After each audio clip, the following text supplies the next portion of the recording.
नमस्कार प्रिय दर्शक बंधु, आज आम जानिबा प्रणाम करिवार महत्व। महाभारत युद्ध चली थाए।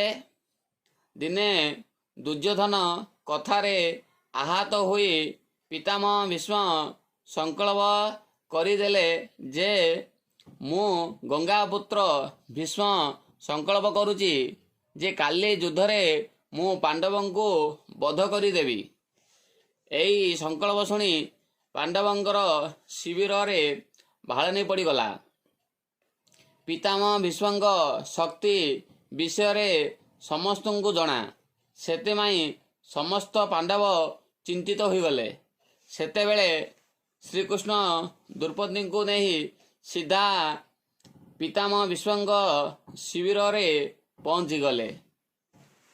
शिविर बाहर छिड़ा होई श्रीकृष्ण द्रौपदी को कहले, भीतर को जाई पितामह भीष्म को प्रणाम कर। द्रौपदी भीतर को जाई पितामह भीष्म को प्रणाम करिवा खेणी भीष्म हाथ ऊपर को टेकी अखंड सौभाग्यवती भव कही आशीर्वाद देले। पुणी से द्रौपदी को पचारिले, तुम्हे एते रात्र रे एकुटिया एठुकु किपरि आसिल? कौन श्रीकृष्ण तुमको एठाकु नहीं आसिचंदी? द्रौपदी कहले, हाँ, से कक्ष बाहर अछंदी। तापरे भीष्म भी कक्ष बाहर को आसीगले। अभय अभय को प्रणाम कले। भीष्म कहले, मोर एक संकल्प को मोर ही अन्य एक संकल्प द्वारा खंडन करिवार कार्य केवल श्रीकृष्ण ही करिपारिबे।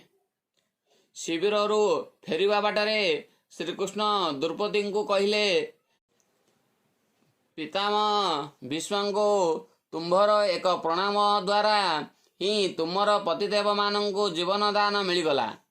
जदि तुम्भे एहीपरि प्रत्येक दिन भीष्म, धृतराष्ट्र, द्रोणाचार्य आदि गुरुजन को प्रणाम करिथांत, तेबे हुए तो दुर्योधन, दुशासन आज कौरवंकर पत्नी माने भी पांडवों को प्रणाम करिथांते। तो हेई पारे ए महाभारत युद्धरे परिस्थिति आज उपजी न थांता।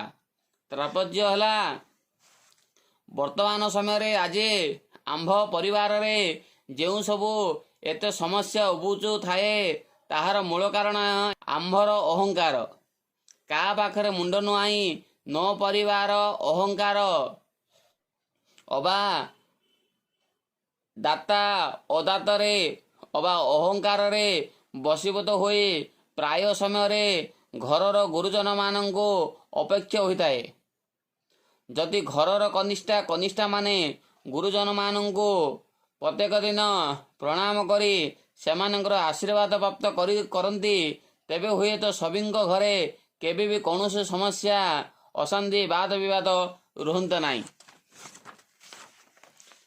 निवेदन, नमस्कार सभी को यही आचरण को सुनिश्चित करी निज कर्म रे नियमबद्ध करी संसारित होती, तबे हुए तो घर स्वर्ग हो जाता। कारण प्रणाम ही प्रेम, प्रणाम ही अनुशासन, प्रणाम ही शीतलता, प्रणाम ही आदर शिखाई थाए, प्रणाम ही सुविचार आसे, प्रणाम ही नहिमा शिखाई थाए, प्रणाम ही अहंकार दमन करि थाए, प्रणाम ही राग दमन करि थाए, प्रणाम ही शालनीता, प्रणाम ही संस्कार, प्रणाम ही आंबर सनातन संस्कृति। जय जगन्नाथ। सभी को प्रणाम।